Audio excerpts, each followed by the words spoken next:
Good evening, everyone. It's Paul Kegabine with the Garland County Library, and I'm here with Charlie Moore, one of my favorite people to work with. Charlie is the founder of the Arkansas Highlands Folk Project, and he is going to take you on one of many virtual tours of modern performers of old-time traditional music. This is the fifth, sixth, seventh episode, something like that, we've done in this virtual series. And if you want to check out the previous ones, those are all in the archives on the library's Facebook and YouTube.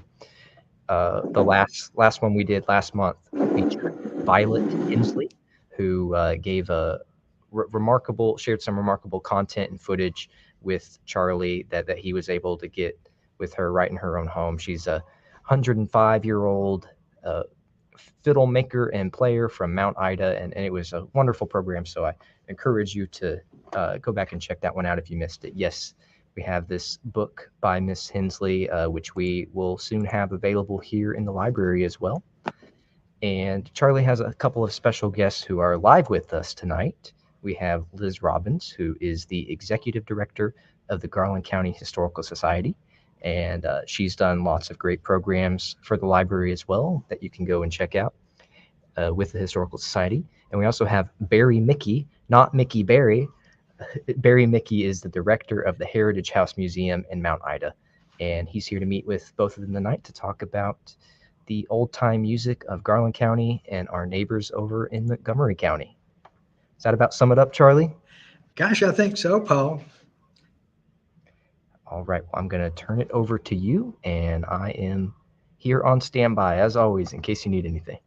Okay, I think this one's going to be easy. As soon as we get started, I think Liz and Barry will carry the burden here. They have so many good remarks to make about our history, and so we'll get to that in just a minute. We want to again thank the Sentinel Record for their great coverage this morning in the paper and the video they did. And also, Paul, you might want to get back on and mention how people can ask questions on the internet, or they can email me at Ark Highlands. It's in the invitation we sent out on the email, so you can just use that or use Paul.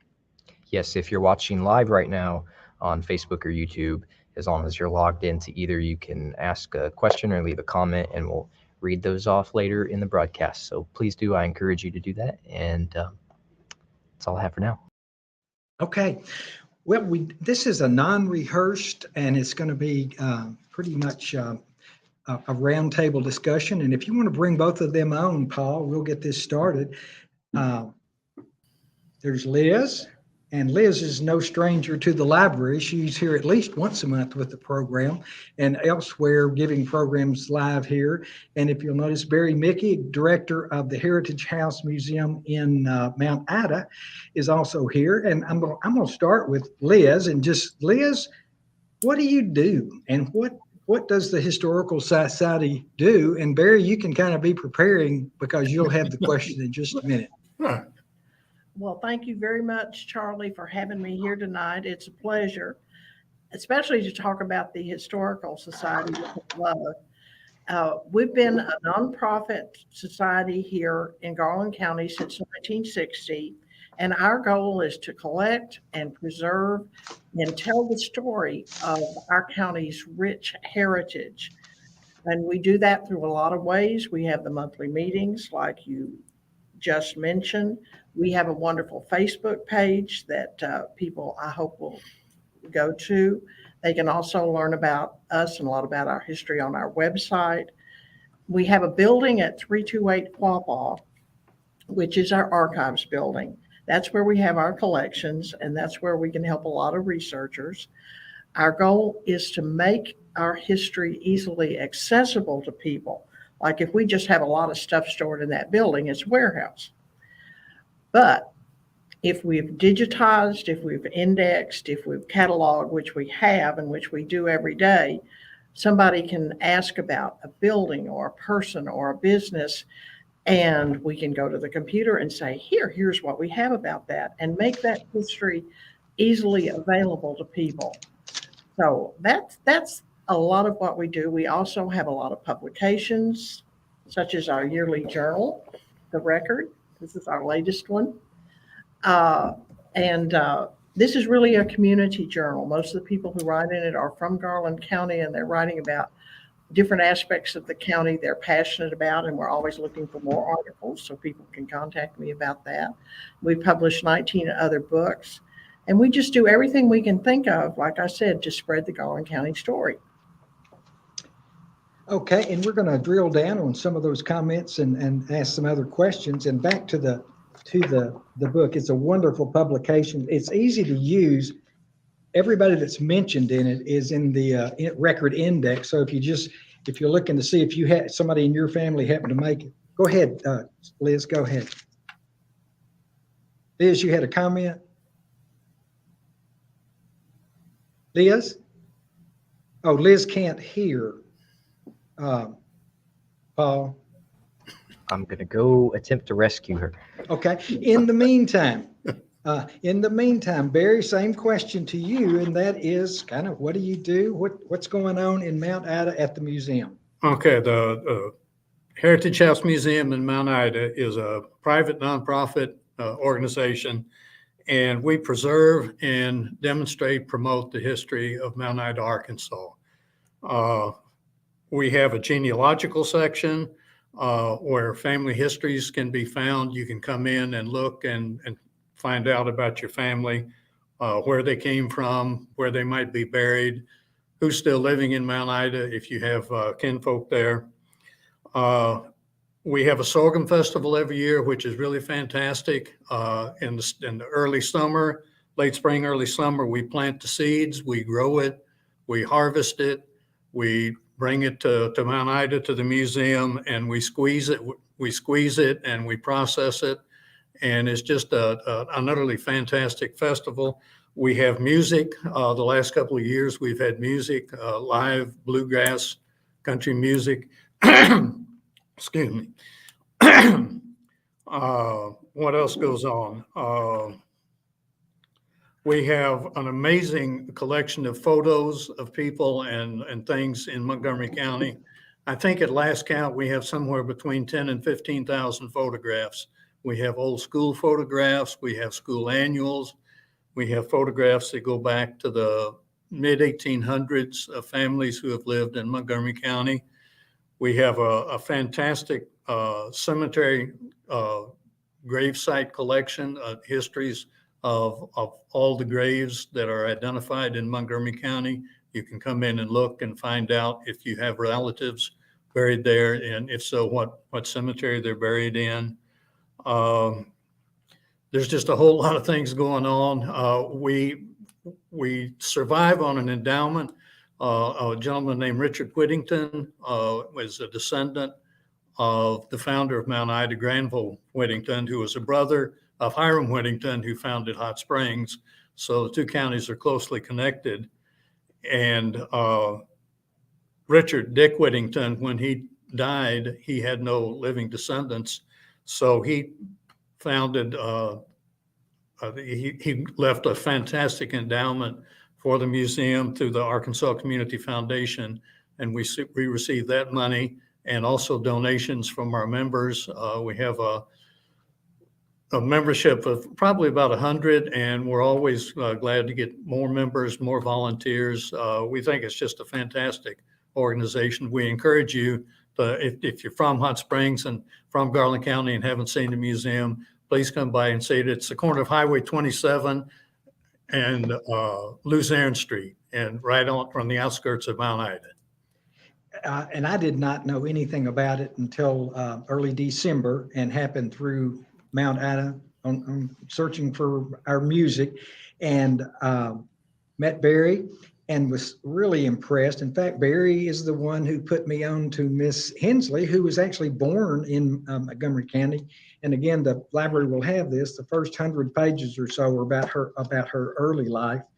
And also, Barry, you might, while we're still working on Liz, you might mention some other of the exhibits that I noticed when I was over there. The lumber industry, which was very prominent in that area. The Indian artifacts that you had a few of, and military. Plus, my passion, the music section. old time music. Yeah. And we don't have much about the old time music because, as I've told Charlie, I'm not musically inclined. I was a bugler in the Boy Scouts, but that's about as far as I went. And we have a banjolin, which I did not know existed until I found the donation, and I'm still not too sure what a banjolin was or is. And we have a violin, a fiddle that Miss Violet's father made, and I'm not sure when he made it. And Brumley lived until I think 1948 and made fiddles for lots of people in Montgomery County, and was just a fantastic craftsman. We have the tools that he used to make his fiddles on display. And it's just that he was just an amazing, amazing man. And Miss Violet herself made 72, I think she said, fiddles. And Miss Violet's daughters called me the other day and said they think they found one of her granddad's fiddles in St. Louis that might be for sale, and they want to know how they can figure out if it's one that he made. And I'm not sure how you go about that unless you actually look at it and determine with some certainty that it is indeed one of his.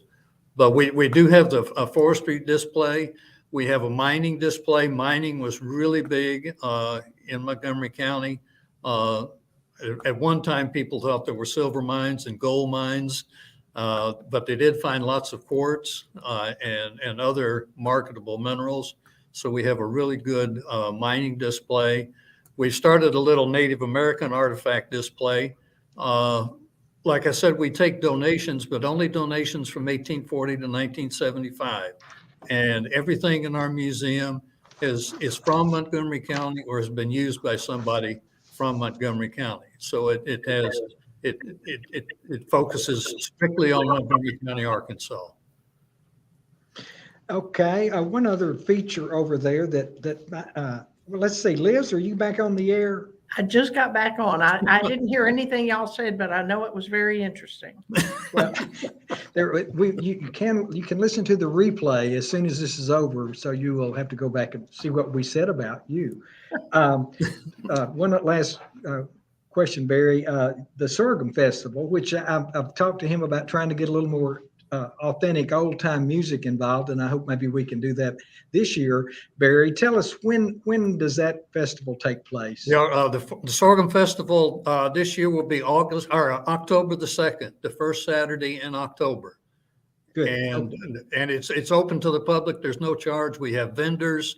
We have an old rope making machine. We have a gentleman that shows people how to make shingles for your roof in case you need to put new shingles on your roof.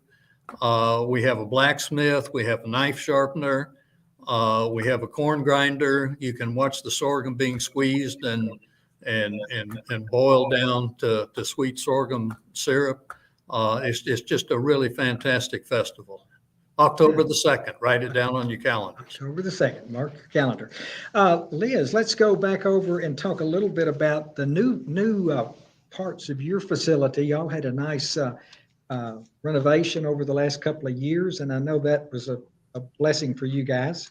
Yes, we just ran out of room. And thanks to help from the community, especially the Oak Lawn Foundation and a lot of local people, we expanded our building and built a beautiful new archives room with professional movable shelving, climate control, fire suppression system. So our irreplaceable photographs and documents are really, really safe, easy to get to, and we have more room for them. We were also able to expand our reception room and have more room for researchers. So we're just thrilled with that. The one thing that intrigued me is your vault, the fire suppression system. How that actually works? There's no water involved, of course. No, water is terrible in an archives because water damage can be worse than smoke damage. So I don't understand all the science involved. I'm not a real techie person, but this fire suppression system basically sucks the oxygen out of the room. If there's fire or smoke detected, and that just stops everything immediately. There's no chemical residue on any of the documents or photographs. There's no water damage, and no people will be harmed when the auction. We looked into that particularly. Do we have time to get out? That kind of thing. So it's really, really wonderful. And that also protects our room, which has our vertical files in it. We have a room full of file cabinets with over 5,000 files about people, businesses, buildings, clubs, in any aspect of Garland County history. And that's just an absolutely irreplaceable treasure. So that's under that fire suppression system too. Wonderful. Speaking of all those files and my passion for music, I understand there might be some lacking of music information there, or at least we don't know exactly what's there. But would you be willing to put a small partition in a file, and maybe I can help you put stuff in it? Oh, certainly, certainly. Okay. Let's see. I think one thing we have tonight, Paul, if you're still available to start the pictures. Oh, there you are. Okay. If we want to have if you want to use some of the pictures that Liz brought, then we'll do the same thing with Barry and have a little go down memory lane. Let's put it that way. Trip down memory lane. Oh, I just brought some fun pictures. There was an amusement park called Happy Hollow on Fountain Street from the late 1800s up till 1946. And everybody loved to go there. And they had funny pictures taken there. And this also points out we had a lot of famous visitors like that gentleman on, well, it's my left. That smiling gentleman, the one without the cigar, is Al Capone in the 1920s. Having a relaxing time in Hot Springs, and the gentleman on the other end is his brother Ralph Bottles Capone. So that reminds us about the fun time visitors had in Hot Springs back in the day. This is our archival room. You can see the movable shelving there, and there's our wonderful board member and volunteer Clyde Covington. So that's something that really helps us preserve our history. Once something has been accessioned, is in the cataloged and in a computer, then it's put in archival materials and put into the archives room. Looks like you have state of the art. I doubt as very many smaller historical societies have the facilities you have. That's really great. Well, thanks to the people of the community, we really have a facility that almost no other county in the state has, and that enables us to do so much more work for the county. And you mentioned the Oakland Foundation was it was a major contributor to that, very much so, very generously, as were many private people and the Hot Springs Giving Circle, and it was just a community effort that we're very, very grateful for. Paul, do you have something that Barry brought, or do we need to go all the way through Liz's first? Whatever you prefer. Well, let's put you to work. Let's put a few up from Barry and see how that works. There we go. Okay, this is one of my favorite people. This is Whistling Bill Fryer, William Henry Fryer. He was born in, I believe, 1867 and died in 1947. He was an itinerant, I guess you call him a troubadour. He would play the fiddle for people's parties. He never held a real job, a business type job. And he was a fantastic fiddler and a fantastic whistler. And one of the stories with Whistling Bill was he was in Oklahoma Territory, in Indian Territory, using an assumed name while he was running moonshine. And he got arrested and brought back to Fort Smith in front of Judge Parker, hanging Judge Parker. And the judge asked him, said, why do people call you Whistling Bill? What does whistling have to do about it? And Bill said, well, I'm a fantastic whistler. I can whistle any tune you want me to whistle. And I'm not sure how many tunes he went through, and the judge was so impressed, he let him go. He let him go without fining him any money, without sending him to jail. And that's just one of the stories about Whistling Bill. If you got another photograph.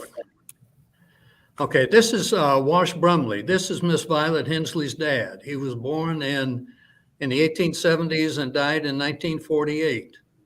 And he was just a fantastic gentleman and a great fiddler and a great fiddle maker. We have the tools that he used to make all his fiddles on display now in the museum. And I think this would be a typical pose. Oh, it's not showing the whole, there it comes. The whole picture of the young lady. This is what Mary Jo, I think her last name was Simpson. It's just a picture of a fiddle that Mr. Brumley made for her. She was about 10 years old, and he gave her her first fiddle. I don't know if he gave it to her or if her parents paid for it. And I'm not sure how many fiddles he made, if he made as many as his daughter Violet did or not. And this is one of my favorite pictures of a fiddler. Just very relaxed, very comfortable, and everybody out in front is listening to him. And we don't know who he is. The back of the picture says fiddler. So it could be anybody's great grandfather, but we encourage people who have pictures like this to bring them to the museum. And if they don't want to donate them, we can make copies of them and get the original back to them immediately. This involves Liz. Liz is great. You want to tell us about this picture, Liz? Well, the lady second from the right in the print dress is my grandmother, Eva Copeland Robbins Mclean. My grandfather died when all grandmother's children were young. She had 9 young children, and she married a grocer in Mount Ida named Mr. Mclean and moved into Mount Ida from Little Fir, where their farm was. And in the 1930s, the men of the community thought it would be really funny to have an all-female city council, including a female mayor. And they elected them, and my grandmother was the mayor, and she's being sworn in as the mayor of Mount Ida there. Right. The gentleman in the background there, I believe, is the county clerk who is swearing them in to duty. And if I read it right, they served their term out there in 1931 and 1932, and they wanted to run again for re-election, but were not allowed to because it was such a breakdown in commonplace that the men of the community got upset. But their election in 1931 made national news. Oh, there were articles in papers. It was the only town in the country that had an entire city council and mayor of females. So she was the mayor, and when Huey Long made a campaign swing with Hattie Caraway, he was right, they came through Mount Ida. Senator, and they stopped in Mount Ida and had an event, and she officially welcomed them to the town. And we have pictures of that at the museum too. That's great. And tonight's the first time you had seen this particular photograph. I had not seen this particular picture, and I really love this because I was never able to know my grandmother, who died before I was born. But this is a very famous story in the family. Yes, it is. Yeah, and Barry gave Liz a copy of the photograph tonight. This is great. Let's see. Also, back to just briefly Miss Hensley's book. There is one at the Historical Society, and there's also going to be one tomorrow at the museum. It'll be at the museum when it reopens. And on that note, Barry, tell us a little bit about the renovation and what's going on with the museum. Okay, yeah, we're not really renovating. We're just reorganizing. We're reorganizing our displays and putting new displays up and taking a few displays down that have been up for a while. So we will reopen on March the 1st of this year. And we encourage everybody to come out and see what has been happening in Mount Ida over the past 150 years. And I'm ashamed to say I haven't been there lately, but I love your museum. It is fascinating. I think everybody will really be so glad if they go there. It's just wonderful. you. So many fascinating things in it. And it's a fun place. And well, I failed to mention too, we have a cabin, excuse me, a log house that was built in 1880 that we moved from the Alamo community about 10 years ago. And we moved it, and it is furnished in the style of anywhere between the 1880s and the 1920s. And we also have a barn that you can walk through and see a lot of handmade implements, an old wagon. And do you want to talk about the Eleanor Roosevelt room? My favorite thing up there is the Eleanor Roosevelt outhouse. And I saw the plaque on it, and it's a very nicely designed outhouse. And I thought, what on earth? Well, it turns out your wonderful materials explained that during the Depression, she was worried about the health conditions of the rural poor. And it turned out that outhouses, really well-functioning outhouses, were expensive to build and time-consuming. And she told a group of people to design an easy-to-build, inexpensive sanitary outhouse. And they did, and it appeared all across the South, including Montgomery County, and it's known as the Eleanor Roosevelt Outhouse. And you can see one now at the Heritage House Museum. Yes. It's no longer functional. Right. Okay, Well, it could be. It could be. Just want to make sure. Liz, we talked about the Sorghum Festival in Mount Ida. Are anything coming up in the near future for the Historical Society? Well, our major annual fundraiser, kind of comparable to the festival, is in September. It's going to be September 25th. We have an event called Hidden Hot Springs, where people can tour two homes, the kind of homes you drive by and you think, gee, I wish I could go inside that historic home or that interesting or unique home. And it's been a big success. We have not yet announced the two mystery houses that will be toured on September 25th, but I hope people save that date. Okay, September 25th. And we'll also, of course, be having a slate of monthly programs this spring. We're going to be having You One Month and John Archibald in February, and these are always on the third Tuesday at noon. We'll be talking about epidemics in Arkansas in the 1800s and the newspaper coverage of them, including the newspaper war that happened during the smallpox epidemic of 1895 in Hot Springs, when the local doctors had a big war with the national media. Biddy Martin is going to be talking about her soon-to-be published book, which is a true story of an incredible murder here in Hot Springs. And Terry Diggs is going to be talking about country superstitions.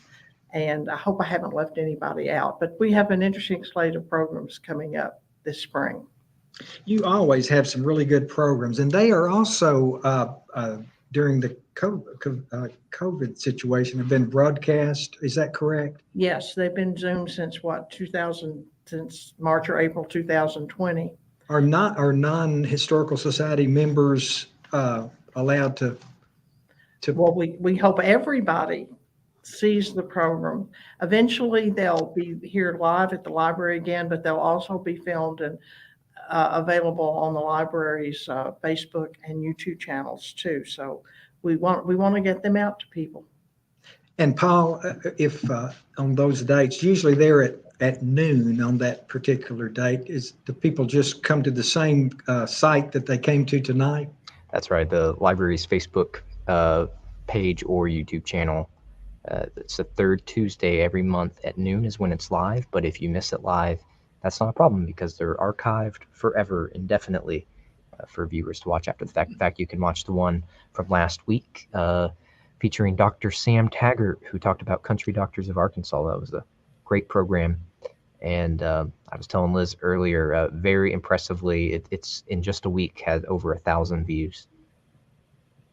So congratulations, Liz. You've been booking some great guest presenters. Well, we are very grateful for you, Paul, and the library and all your help. You do a fabulous job for the community. Appreciate you. I'm going to get off before you make me blush. I won't blindside you, but in a moment I'll ask you about any other programs that are coming up in the next week or so, and how people can find out about the upcoming programs if they don't already know. Let's talk about some weird things that you've either discovered or misconceptions about and rumors about history. I know Hot Springs has got a lot of history that has been, if you listen to the duck drivers as they're talking about, as they're making the history up, as they drive down the road, some of it might be true, but most of it is probably a little bit of an exaggeration. But Liz, tell us a little bit about some of the stories that we may not have heard that we should be aware of. Well, the legend that we can't kill with a stick is that Al Capone built a secret tunnel between the Arlington Hotel where he used to stay and the Southern Club across the street. And people ask us all the time, how can I get into that tunnel, and there are pictures of the tunnel. Well, building a tunnel, you'd have to go underneath Hot Springs Creek Tunnel secretly, this major engineering thing. And if there was really a tunnel there, somebody would be giving tours and charging $10 a head for it. Sounds like the history of Oak Island. The tunnel never happened. They also say that he ran bootleg liquor from the home on Lake Hamilton that used to be the Van Lyle home and then became Hamilton House. And there's kind of a tunnely thing from the house out to the lake. And some people erroneously say that Al Capone somehow was using that to sneak bootleg liquor up north. Well, the last time he was here was in the 1920s, and that was before the lake was even built. So, afraid not there. Thank you, Barry. Any rumors or misconceptions from Mountain? Well, I don't know about secrets because secrets don't get out, right? But one of the things that I find interesting about Montgomery County, given I think it's 74th in population of the 75 counties in Arkansas. And that's primarily because 60% of it is national forest. But Montgomery County is one of the 4 counties in Arkansas that doesn't have a traffic light. So it's still very rural. It's still very open, still very welcoming. There's only one 4-way traffic stop, four-way stop in Montgomery County. So, it's very rural, it's very beautiful. And as far as rumors, I'm not, I don't know. There's a rumor that DeSoto didn't actually get defeated at Caddo Gap, that he didn't make it there, but I don't know how we'll ever disprove or prove that. But have you heard some that I don't know about? No. Well, I know we can press. The best kept secret, well, a lot of people know, is that the Mount Ida Cafe has the best chicken fried steak in the state, I think. So. Oh, well, that's no secret. Okay. Let's kind of circle our wagons. Has there anything I've left out that you guys would like to speak on about anything that's going on, or anything that you would like your followers to be aware of? And we can come back to this later too. One thing that I have found, I'm gonna get over into my search for old time music, which is what this started this whole thing. And I thought, what better way of trying to find some more resources than to get 2 historians on with me that hopefully have a following they are listening. And in my search here recently, I have found more and more folks who do remember fiddle music in the Ouachitas. And this is not from Google. It's if you depended on search engines to find this, you're not going to find any. But apparently fiddles were very common, and a lot of people played them. And they were like Mr. Brumley there. A lot of local people actually made their own fiddles, and it sounds impossible to me that somebody could do that. But apparently it was a skill that was passed down, much like the music. So anyone that might know or have stories about fiddles or play parties in homes or anything like that, if you would either contact me or Barry or Liz, they would, I feel sure they would pass it on to me. And I have met a few people over the last month that are older that have invited me to their home. They want to tell the stories and they want me to record the stories because they don't want these stories to be lost. And one in particular actually evolved from an article in the Sentinel Record by Corbett Deary that writes the outdoor hunting, fishing article. And it was about the Hawk one-room schoolhouse in Perry County, just across the line at near Hollis, Arkansas, which is the little store between Hot Springs and Lake Nimrod.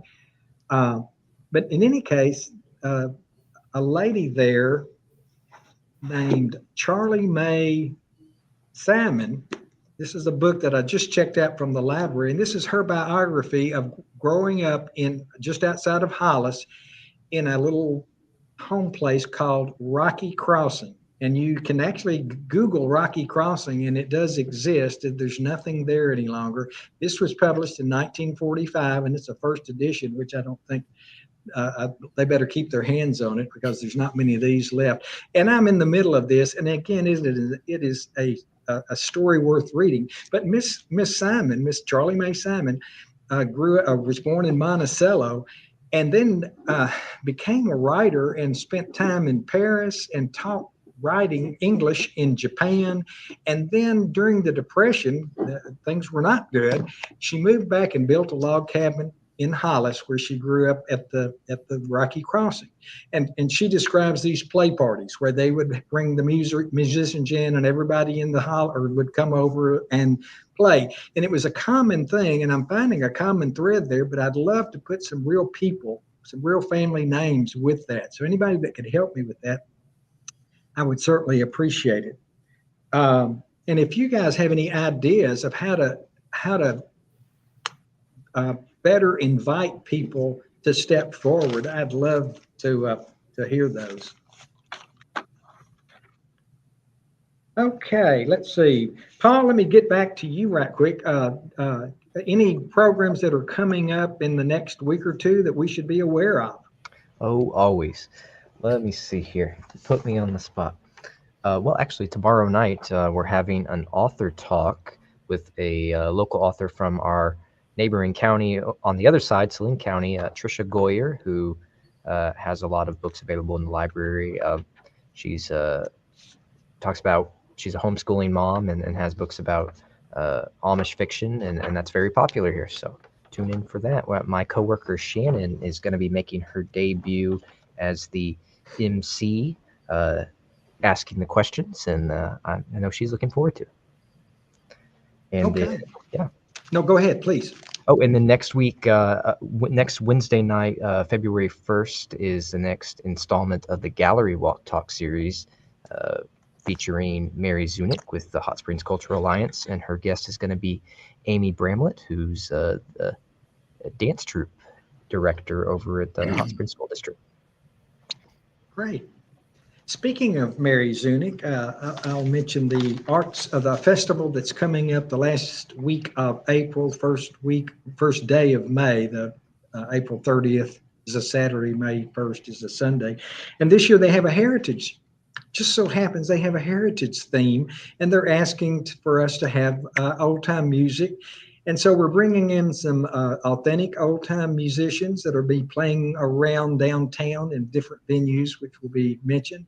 And then Sad Daddy, which is a kind of a modern old time band. They have the banjo, a great fiddle player, bass player, and Brian Martin, who is a singer, guitar player. They put on a great show, and it can be family friendly or not. This one will certainly be family friendly, but I can promise you, you'll enjoy their show. That'll be Saturday night, April the 30th, and it'll be free, and it'll be in Hill Wheatley Plaza with a lot of other activity for children and adults. And we'll have some square dancers down there that'll be strutting their stuff.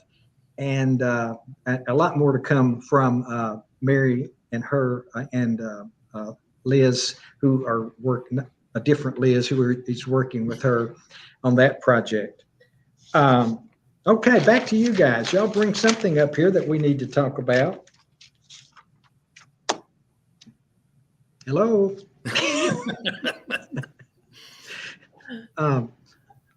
Let's see. How about communication in the especially in the Mount Ida area?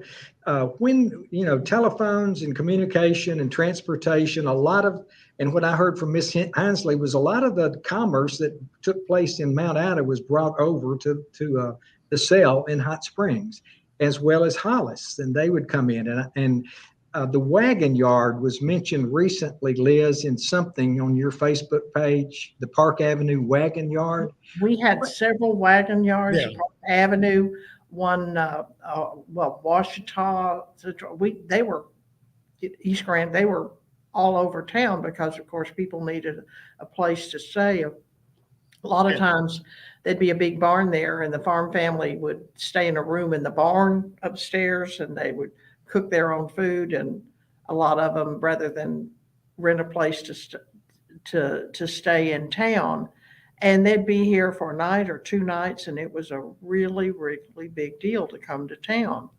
And I know sometimes my Robbins farm family in Little Fir, the teenage boys would take a wagon load of stuff into Hot Springs. It was a long trip. Yeah. Every town of any size had a wagon yard. And I know my mother, back in the 20s, Odin was only 12 miles from Mount Ida, where she grew up, and it was 30 miles to Mena. But the roads were better to go to Mena, so they would take their cotton to Mena rather than to Mount Ida. And they would end up having to either spend the night on the road, or if they got up early enough in the morning, they'd spend the night in the wagon yard in Mena, and then turn around and come back the next day. So, and Mount Ida, I'm sure, had at least 2 wagon yards, if not more, because it was a county seat and commerce would come through all the time. What about telephone? Do you have any idea of when telephones were established in We Hot have Springs a and Mount Ida? photograph. We have a photograph of the first telephone operators in Mount Ida, with the plug-in, and it's, I think, 1918, but they were small-time local telephone companies. And small, Sims might have a telephone company, and Black Springs might have a telephone company, and finally AT&T and all the other companies got together and bought them out. I remember. Now, I will say that if you come to the Mount Ida, to the Heritage House Museum in Mount Ida, you can use a rotary dial pay telephone. And most adults under the age of 21 don't know how to use it. But we have we have instructions on the wall as to how you can use it. And we have Go ahead. exchanges, and it's about 1883, I think, when the very first ones came here. 93. We had one of the first telegraphs coming from Little Rock, and the poles were along the old Little Rock Highway, and that's why they call that the Old Wire Road, because it was the telegraph wire coming along there. I remember in the small town where my grandparents lived, that the telephone system, your phone number was 2 digits. So there were less than 99 people in the whole town that had and you didn't even need a 2-party line or a 4-party line. Well, it was a multi-party, and you didn't really need to know the number. You just said, I need to talk to Grandpa, and they would know who they would recognize your voice and know who to direct the call to. I was going to say, Barry's being generous there to 20-somethings. I think most adults under 30 don't know how to use. Do you? I remember using one as a kid, but I'm so rusty. Like when I was really young, my grandma had one, and I used it a few times, but I haven't used one since I was 5 or 6. So I'm too rusty to be confident that I would know how to use one. I think I could figure it out, but we do have a couple comments I'd like to read off. I want to encourage our viewers to ask some questions and share your stories. Tammy says this to Liz, looking forward to the new programs and especially Biddy Martin. And then Liz says, thanks for the Arts in the Park shout out, Charlie. If any of the experts have programming ideas for Arkansas heritage acts and cultural activities, we'd love to hear them. I love to hear about all the fiddle making here. Very interesting episode today. And speaking of fiddles, we had a question from Gregory. What is the difference between a fiddle and a violin? That's easy. We get that one every other time. Yes, it is. You want to answer it? Do you want me to answer it? You answer it. I will answer it. Well, they're both, I mean, they're built the same, and some of the components are a little bit different, and they're tuned differently, and the bow stroke is probably the big difference. But the main difference that people want to know about is the violin has strings, and the fiddle has strings. Okay. But it's more of how it's tuned and how it's played. That's different. And there are several different sizes of violins. Is it how it's held as well? Well, and when you're actually playing it. The classical violinists are very structured, and they hold it one way, and you're playing from music. Most old time music, there was no music. It was all taught from generation to generation. All by ear. By ear, and you held it the way whoever taught you. And I've seen them hold them here. I've seen them hold them in their lap. It was just who taught you how to play. And the tunes, which came from Appalachia originally, the same tunes they played in the 1700s, 1800s in Appalachia, and as people moved further west into Kentucky and Tennessee, and then finally moved to the Missouri Ozarks and northern Arkansas Ozarks and the Ouachitas. It's the same tunes. I mean, the tune names were the same. That a lot of people had their own original tunes in the Ouachitas that originated there. And the bow strokes on a fiddle are what distinguish it. This is not just from state to state, but from one side of the mountain range to the other. They may claim that's round top fiddle style, and someplace else it may be the Galax style, and they're very competitive about who invented particular styles. Also, and like some years ago, if you traveled, people would try to identify what state you were from just by listening to you talk. And they could tell Texans and Arkansans and Mississippians and the ones that were really good could just almost zero into what part of the state you were from. Well, the music dialect, so to speak, was the same way. Someone that really knows the old time music can listen to a player and say what area of the country or what area of North Carolina that particular style originated, and who gets credit for that particular style. And old time music seems very archaic and primitive. It's a very complicated thing. And again, it was oral. It was, and people had their different styles, but there's certain things that have been transmitted generation to generation that's still around. And that's kind of what I'm working on is preserving that. And part of it is simply Miss Hinesley's book and this book by Charlie May. It just shows the struggles that our ancestors went through to make the country what it is today. And I mean, times were tough. And whether you were black or white or brown or yellow, there was a long period there that nobody had it easy. Now, I'm not taking anything away from slavery or anything like that. That was a different situation altogether. But no one had it easy during that period. Life and death was a daily challenge just to feed your family and to survive for another season. So, okay, I don't know if we're running out of time or not, but are you ready for some closing comments? There's no time limit. You can keep going. We did have a couple more questions come in. And like I said, if you're watching live, I encourage you to get those stories and questions in. Since Charlie wants to wrap up so early. Oh, no, I'm good to go. We have had a great question from Donna, and this one would be for Barry and Liz. Is there record of any of the actions or decisions that the all-women city council and mayor passed?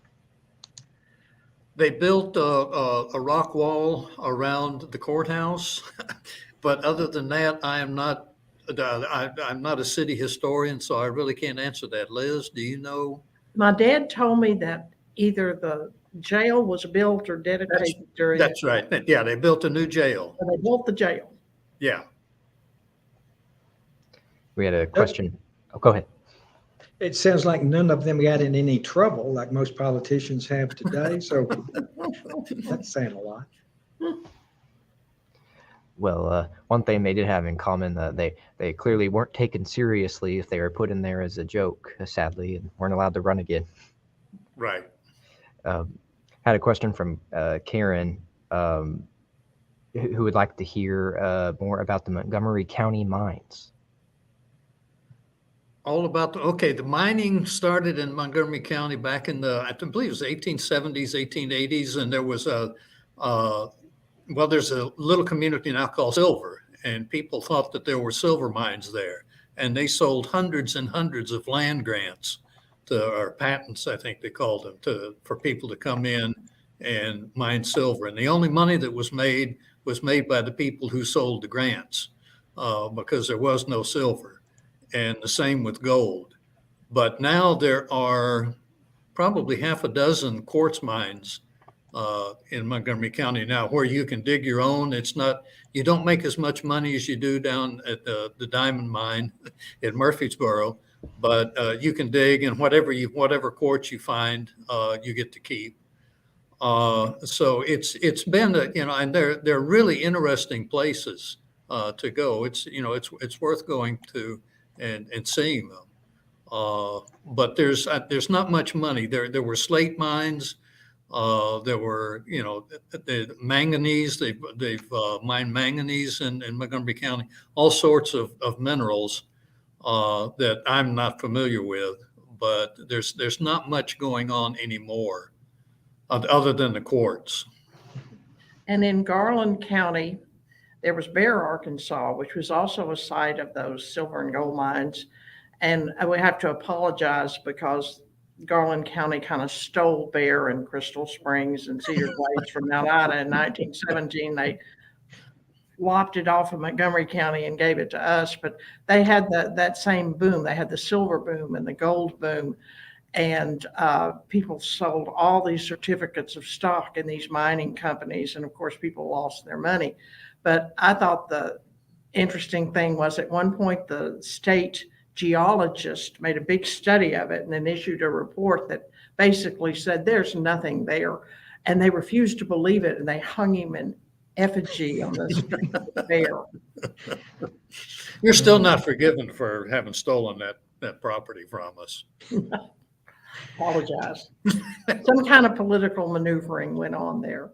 Well, that's been going on since 1836. Got a message from Bill, says he's put the Sorghum Festival on his calendar. So Barry, Fantastic. Fantastic. Yeah.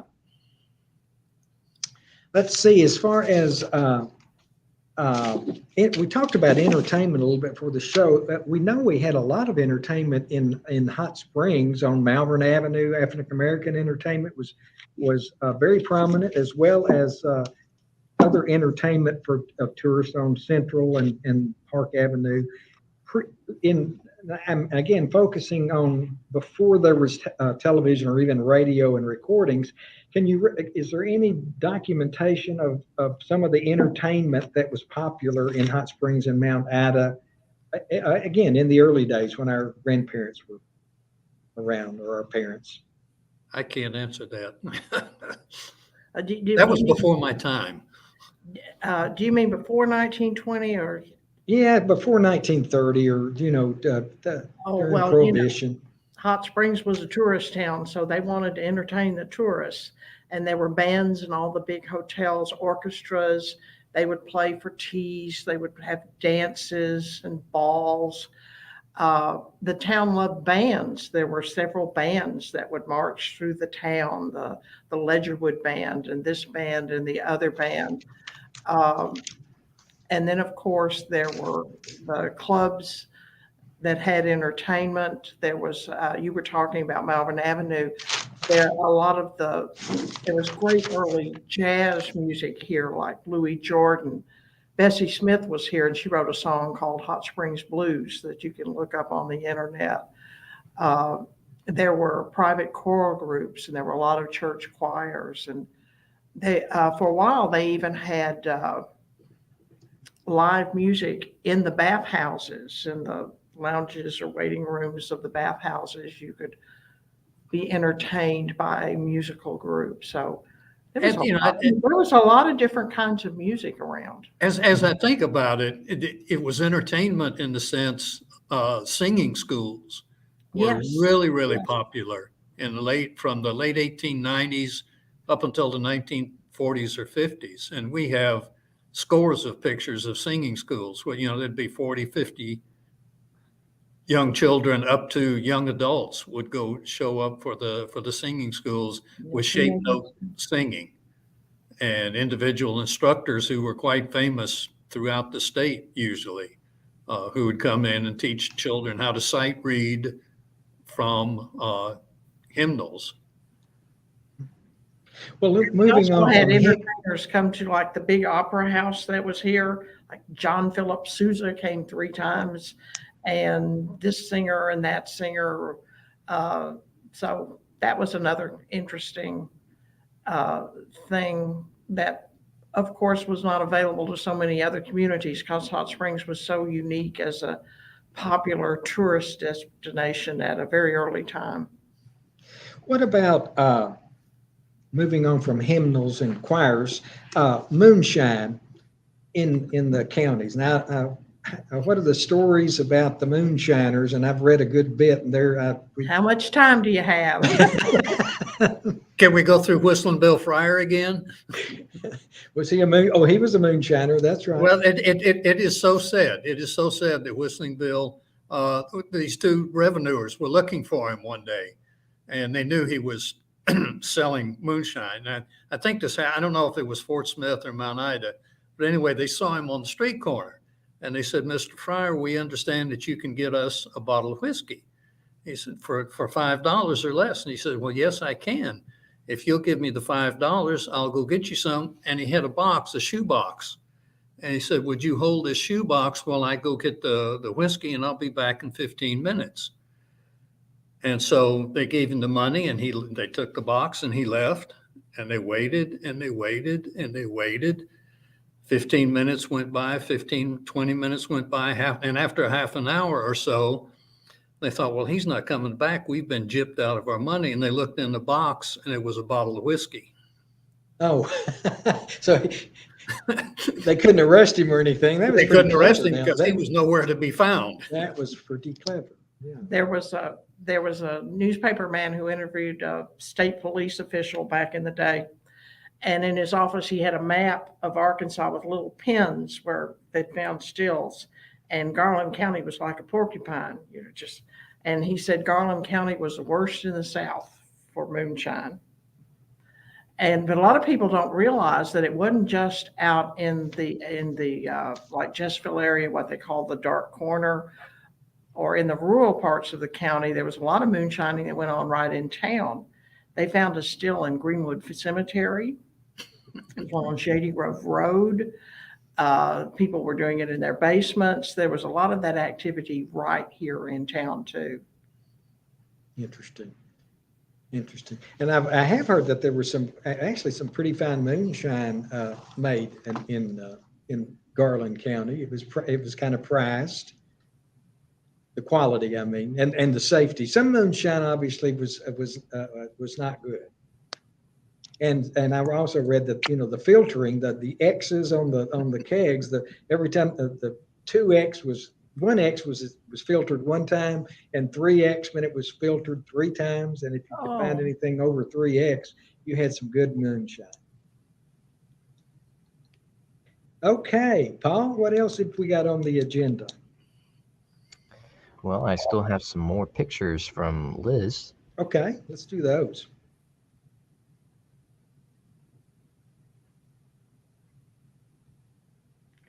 Oh, this is a picture of the Cedar Glades Post Office, and I sent this one as a reminder that the Garland County Historical Society isn't just concerned with hot springs. We love to collect the history, and learn about the history of the whole county. And I thought that was a really, really neat picture. Can I slip in here a minute? Sure. Okay, what I forgot to mention where Whistling Bill Fryer was from. He was from the thriving metropolis of Hogjaw, Arkansas. So we don't just cover Mount Ida, we cover all of Montgomery County. And Hogjaw is right across the river from Odin. Okay. And it's one of my favorite places. Does it still exist? Oh, it's absolutely, it still exists. Okay. It's a community. It's never been an actual city or commune town, And but Miss it's always Hensley's, been a community. And I don't think there's any agreement over where the community got its name. okay. But Hogjaw it's a wonderful place. Okay. Paul, let's see another picture. There we go. Oh, boy. Yeah, Well, if you're of a certain generation yeah. in Hot Springs, this was the place to go on a Friday night or a date night or after a football game. This was Cook's Ice Cream on Albert Pike. And it was our Happy Days place, like the TV show Happy Days, with the oval counter inside and the jukeboxes. And, just looking at that makes a lot of people nostalgic for the Happy Days. And it was on Albert Pike, Liz. It was located, it was somewhat across the street from McLeod's, or where was it? It's a little bit before you get to McLeod's and on the other side of the street, but it's about a block. Okay. And right now the building is a pawn shop. Okay. Good. Okay, Paul. Well, people always want to know about the first this or the first that. This was the first Garland County jail. And it was near where the convention center is today. And the interesting thing is, if you walked all the way around, you would not find a door on the bottom level there at all. They'd take a felon and march him up the steps. And you see there's a ladder on the little gallery up there. They put down the ladder, put the felon down inside, pull up the ladder, and there you go. He was trapped, and you didn't have to spend a lot of money on guards. That's And that burned down in 1878. It's a very efficient way of doing it. Yeah. This is a picture of the day Franklin Roosevelt came to town, and he's there with the governor and Harvey Couch and our famous notorious mayor, McLaughlin. But I put it on this screen to show this is a part of our cataloging system. And if you were looking for pictures of FDR, for example, this would come up, and we can do all kinds of things with it. I just wanted to show you, part of our cataloging system.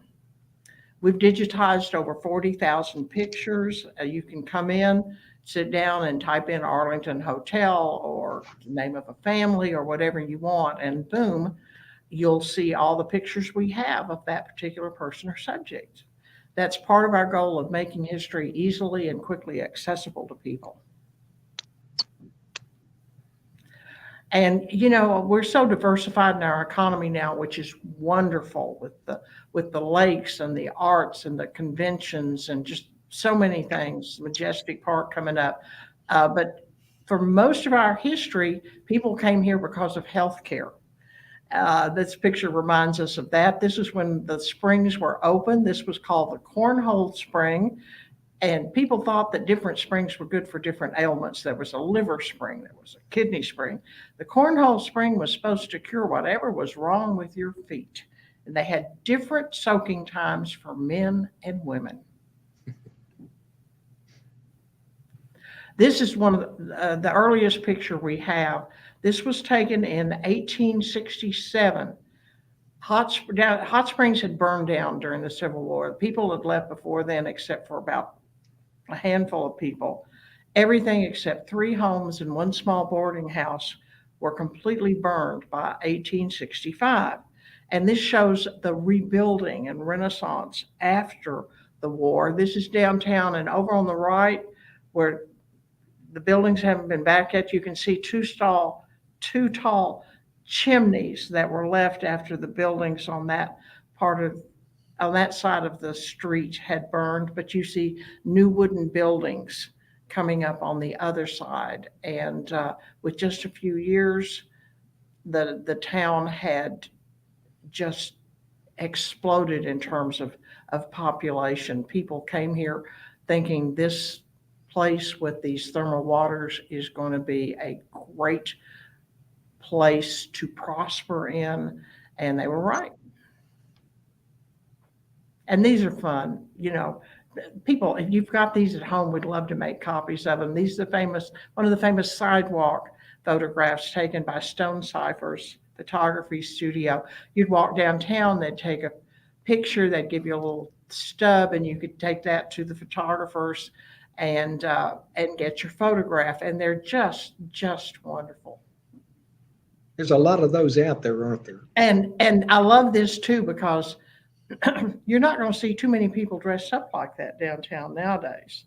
This was when, I remember my mother and grandmother putting on their dresses and their gloves and their hats to go downtown. It was a different time. And of course, as a tourist attraction, we had things like the alligator farm, and we also had an ostrich farm on Whittington Avenue, and you could be pulled around by an ostrich. They at one point had over 400 ostriches. They had a little half-mile track, and they'd get little jockeys, and they'd run ostrich races. And of course, they made a lot of money then because ostrich feathers were very profitable. But there were a lot of ostriches in Hot Springs.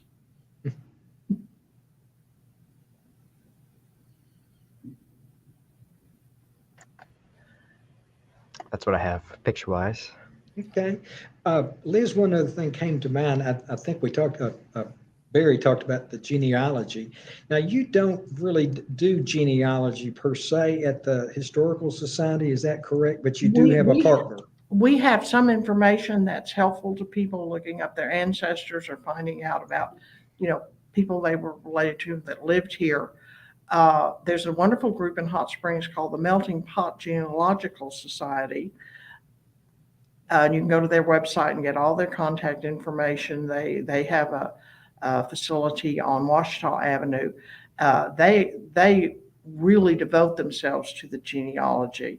If we don't have the information about some genealogical question, we send people to the Melting Pot because they'll probably have it. And then we also have materials about the general history, the architecture, and other things. We don't just specialize in genealogy like the Melting Pot does. Okay.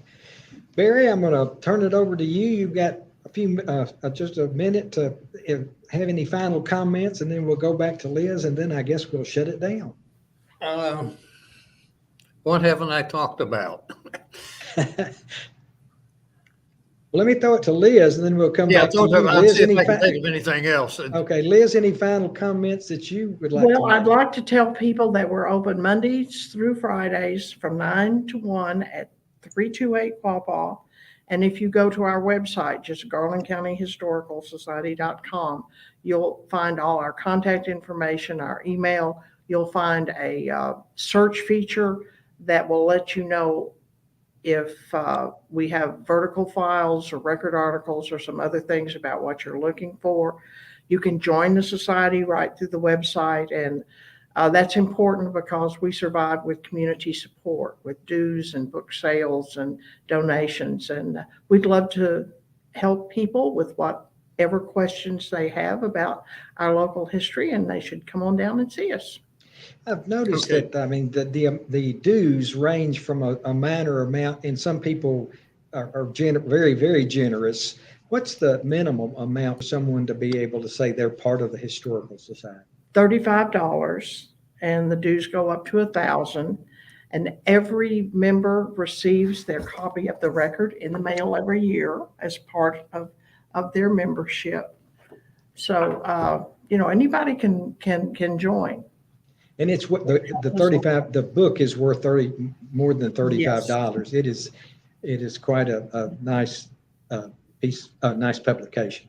Barry, now then, you've had a little bit of for the Heritage House Museum, beginning March 1st, we'll be open 11 to 4 Tuesday, Wednesday, Thursday, and Friday, and 1 to 4 on Saturday and Sunday. We are on Facebook. We're trying to get our website back in operation, but that's still a ways out yet, but you can contact us on Facebook. Membership dues are $25 a year, and it goes up then to as much as you want to give, which is nice. The more, the better.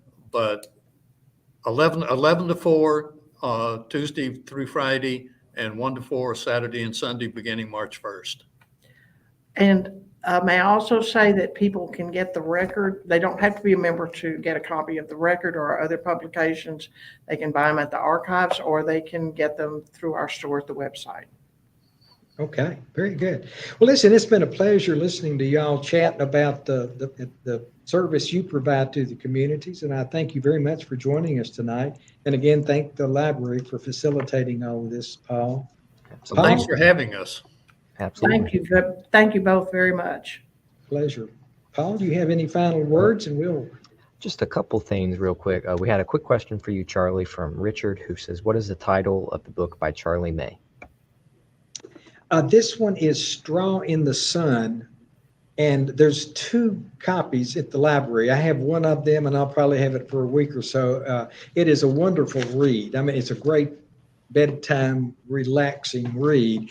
But she has, she has written a number of books, and she did children's books. She was a phenomenal writer, and little known, much like Miss Hines. We have some folks that came out of our 2 counties and the surrounding counties that need to be recognized, and that's what we're trying to do. But check. It's her last. It's Charlie, Charlie, May, not Mae, May, Simon. And if you Google her own, there are some copies of some of the books on Amazon and on some of the used book areas. I've got one on order now that her dad wrote in 1932 about living in the mountains, and I'm excited to get that one pretty soon. And I've got a quick question and then a follow-up question. Charlie, you mentioned this earlier for a bit, but you were telling me so much more about it when we were talking before the program. You have a fascination with the differences between the distinction between the Ouachita old time music and the Ozark old time music. And like you said, that average person wouldn't realize that there was a huge distinction. What all have you discovered thus far in your journey? Well, I tell you, actually, the distinction between Ouachita and Ozark, I'm not finding that much distinction because I really haven't been able to find much music in the Ouachitas, and that's what I'd like to do. But from the southern Missouri Ozarks and the Arkansas Ozark, again, it gets back to sometimes it's the tempo of the tune, sometimes it's the fiddle strokes, and the fiddle was the primary instrument that drove all this music. And there would be fiddle players that didn't need any backup. They would just play for dances and parties in the fiddle. To really have a string band, though, the fiddle, the banjo, and the guitar, and possibly a Ouachita bass, which was a homemade bass, but it sounds like a big old doghouse bass. And later on came same time a washboard or the spoons. And speaking of hog jaw, you would use an animal's jawbone and you would play it, and you'd dry it, and the teeth would rattle. So you could bang it on your leg, and it would make a percussion sound. So old time music was not for concerts. It was not for. It was a participatory encounter, and you either danced or you sang or you played some instrument, and it was to me, I may be the only person in Garland County that has such a passion for this, but I have just have really fallen in love with trying to find more and more history about it. But yeah, we'll try to have some distinctions between the Ouachitas and a lot of what they call song catchers did a lot of recording in the 30s, trying to preserve the authentic music before those folks that were born in the 1800s passed away. And they did most of it in or documented as being in the Ozarks. But one thing I've mentioned before, I don't think they knew how to pronounce or spell Ouachita correctly. And so they just referred to our mountains as the Southern Ozarks. And several examples was a lady in Mena is one of the most recorded ballad singers that the Library of Congress has. And she lived in Mena, Arkansas in the Southern Ozarks. Okay, so I think the distinction is going to be a little harder to make, but it's all interesting. And the people I meet, and I mean, I've stopped people on a one-lane road and talked to them because I ask them if they know anything about music, and 30 minutes later, I'm invited over to hear all the stories. But friendly people, and all the troubles that we seem to have in our country now.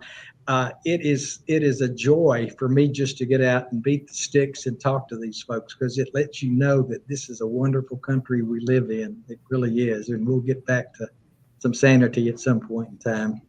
And I'm sure your search is providing a challenge for our local historians here.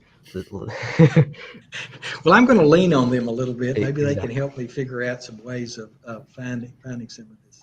Right. But I'm enjoying my journey. It's been a lot of fun. I appreciate your support. And Liz and Barry, the two of you, you're archiving so many hundreds of little topics beyond just the music. But do you find archiving the music aspect and all this history that Charlie's looking for to be particularly challenging, since it's not recorded and it's a lot of word of mouth history? Yes. Extremely difficult. Extremely. What could the locals do to make that process easier for Charlie's research? Names would help. Photographs would help. Family histories would, family stories would help. Oh, but I tell you what, And they need to show up and bring it, because we don't know where it is, and we won't know until they come in. I've started going to some old cemeteries and looking at some of the oldest gravestones that have that I can still read.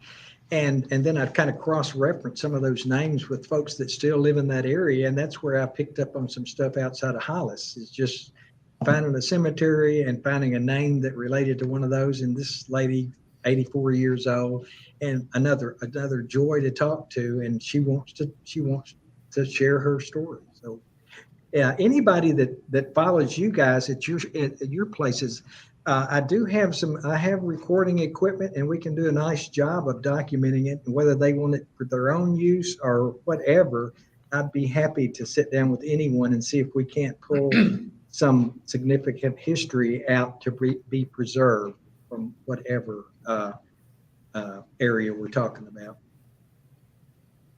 All right. Well, wanted to thank our special guest, have Mr. Mickey, not Mr. Barry. Either way. It's a pleasure meeting you, and I'm sure we'll have you on again at some point. This has been great in hearing about the Heritage Museum over in Mount Ida. And then Liz Robbins with the local Garland County Historical Society. We have them on every month. And of course, Charlie Moore here, who has done a great job taking the lead and putting his passion into this project, the Highlands Folk Project. Just a reminder to our viewers, if you tuned in late or just want to share this, the video is the broadcast you just watched that's ending now is recorded, so it'll be on the library's Facebook video tab and our YouTube channel's video tab, so it can be shared, and we appreciate that you do that. And Charlie, I will let you close us off. Okay, well, listen, thanks to everybody. Thanks for folks that tuned in, and we'll be back in a month or two with some more information. Thank you. All right, well, good night, everyone. Take care. Good night, Paul. Thank you all.